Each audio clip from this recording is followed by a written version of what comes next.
Dans cette capsule vidéo, nous allons donc apprendre à utiliser le mode statistique pour les statistiques à deux variables. Donc la première chose à faire, c'est de saisir le mode statistique et d'exécuter.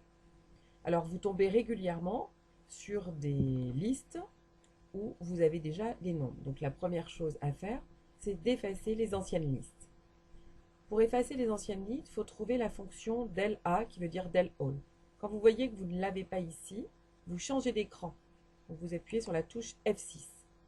Et là, vous voyez apparaître del A. Donc vous cliquez dessus et il va vous dire, voulez-vous to delete, c'est effacer la liste. Donc on va se mettre oui en F1. Alors une petite remarque, vous pouvez tout de suite, pour votre Casio, la mettre en français. L'émulateur, c'est ce qui m'arrive. Donc on va dans le système. Vous voyez, F3 Language. Vous choisissez français. Et après, exit, c'est-à-dire vous revenez sur le menu stat. Et là, vous allez voir, quand vous allez de nouveau lui demander d'effacer, il va vous dire supprimer la liste. Hein, donc ça, c'est la première chose à faire, c'est de vider vos listes de manière à pouvoir être sûr de n'avoir rien du tout dans la liste 1 et la liste 2.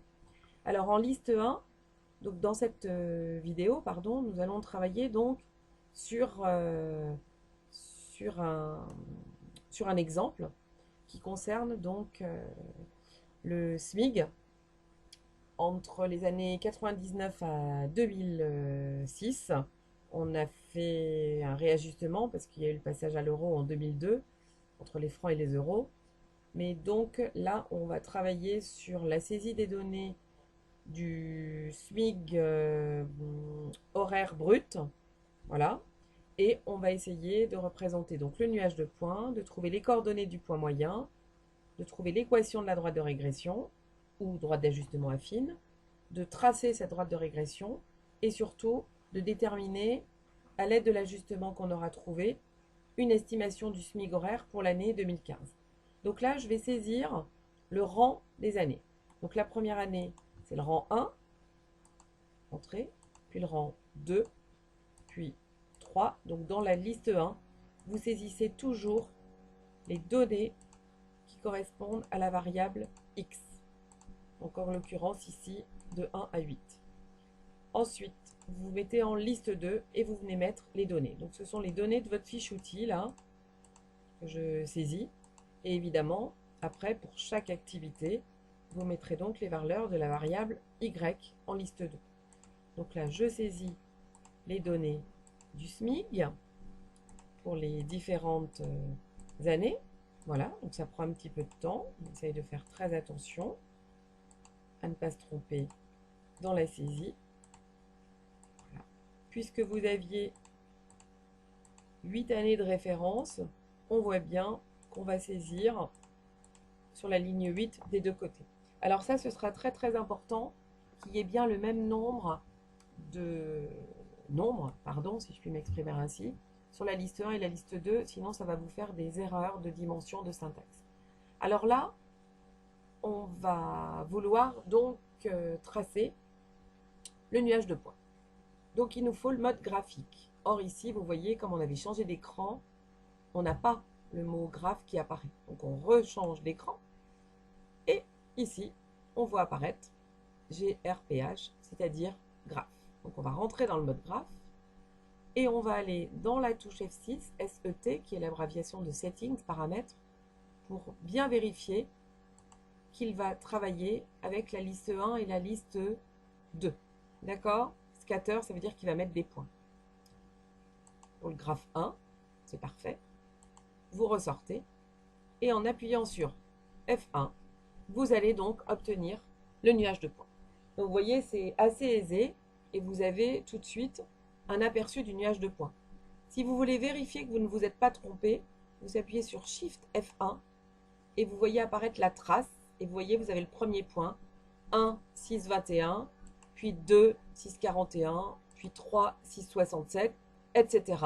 Ce qui vous permet de vérifier que les coordonnées des points de votre nuage sont bien ceux du nuage de points. Donc là, en sortant, vous allez retomber sur l'écran où vous aviez commandé le graphique. Et en sortant à niveau, vous retombez sur cet écran. Nous allons donc maintenant pouvoir lui faire des calculs. Donc on appuie sur calcul. Et là, comme on est en stat à 2 variables, on va appuyer sur 2 var. Et là, vous allez avoir accès à un écran qui va vous donner la moyenne, X bar. Il y a d'autres informations dont on n'a pas besoin pour l'instant. N égale 8, c'est-à-dire vous avez travaillé avec 8 lignes du tableau. Et la flèche ici vous indique qu'il y a d'autres valeurs. Et en l'occurrence ici, Y bar. Donc ça vous permet d'obtenir les coordonnées du point moyen, ce qui vous permettra, selon votre filière, soit de les obtenir purement et simplement, soit de vérifier les résultats du calcul que vous aurez posé précédemment. En revenant en arrière, sur ce même écran, eh bien en fait, on est toujours dans le même calcul. Vous allez pouvoir accéder, en appuyant sur la touche Rég, ici, à la droite de régression, droite d'ajustement. C'est pour ça qu'on appuie sur Rég. Vous allez appuyer sur X, parce que c'est une régression en X. Et à ce moment-là, vous voyez apparaître les valeurs du coefficient A et du coefficient B pour pouvoir avoir la droite d'équation du type Y égale X plus B qui sera la droite d'ajustement affine. Donc là, quel que soit le niveau maintenant, en terminale, vous avez l'autorisation d'utiliser votre calculatrice pour définir le coefficient A et le coefficient B. Donc là, ici, au centième, on va arrondir le coefficient A à 0,31 et le coefficient B à 5,78. Alors pour la suite, il y a deux possibilités. Soit vous allez copier l'équation avec toutes les valeurs, c'est-à-dire sans les arrondis. Donc là, vous faites copier. À ce moment-là, il faut faire exécuter pour être sûr d'avoir copié l'équation. On va voir à quoi ça sert dans 2 secondes. Soit je vous montrerai une autre façon de faire après. Donc en revenant en arrière, si vous allez sur le mode graphe 1, en appuyant sur DevG, eh bien en fait, vous allez pouvoir dessiner la droite d'ajustement. Dernière chose, comment va-t-on se servir donc de cette équation pour faire des prévisions? Donc là ici, on vous laisse projeter 17 ans plus tard que les premières mesures. Vous regarderez de nouveau la fiche qui va avec cette vidéo. Donc comment est-ce qu'on fait pour faire une projection? On repart dans le menu et on va se mettre en mode table. Et là, normalement, dans le mode table, l'équation que vous avez copiée tout à l'heure figure en Y1. Et c'est là où je voulais vous dire qu'il y a deux façons de faire. Soit vous travaillez avec cette équation. Alors, il ne faudra pas oublier de la sélectionner ici en appuyant sur la touche F1. Sinon, si vous ne la sélectionnez pas, quand vous appuyez sur table, ça va vous faire une erreur de condition. Donc, quand vous sélectionnez, vous allez pouvoir accéder à la table. On en reparle dans 2 secondes. Ou alors, on pourra aussi travailler, on va voir la différence avec l'équation, avec les coefficients arrondis. Donc là, je vais taper 0,31x plus 5,78 de mémoire, entrée. Et du coup, en accédant en mode table, je vais lui demander pour la valeur x de 17. Alors, il va y avoir une petite différence, bien sûr, parce que là, on travaille avec les coefficients qui ne sont pas du tout arrondis. Vous voyez, le coefficient A, c'est 0,30, 59, 52, etc. Alors qu'ici, on travaille avec les coefficients arrondis. Voilà, peu importe celui que vous choisissez, il faudra simplement que vous expliquiez sur votre copie comment vous avez procédé.